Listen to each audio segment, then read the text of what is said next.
My first blog new journey begins. Hello guys, आज से मैंने अपनी ब्लॉगिंग जर्नी स्टार्ट की है। मेरा नाम सूरज है और मैं एक सेफ्टी ऑफिसर हूँ। मेरा वीजा आ गया था और मैं मुंबई एयरपोर्ट पर था। मेरी फ्लाइट रात 12:05 AM की थी और नेक्स्ट डे सुबह 5 बजे मैं सऊदी पहुंच गया। ये मेरी लाइफ का एक नया चैप्टर है।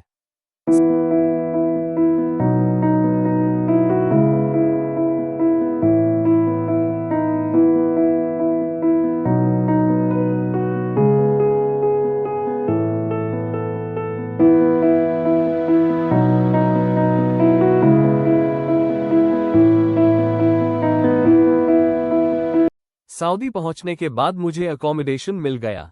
सुबह ब्रेकफास्ट करने के बाद मैं थोड़ा रेस्ट करने के लिए सो गया। शाम को उठकर मैंने डिनर किया और अब मेन रेस्ट करने जा रहा हूं।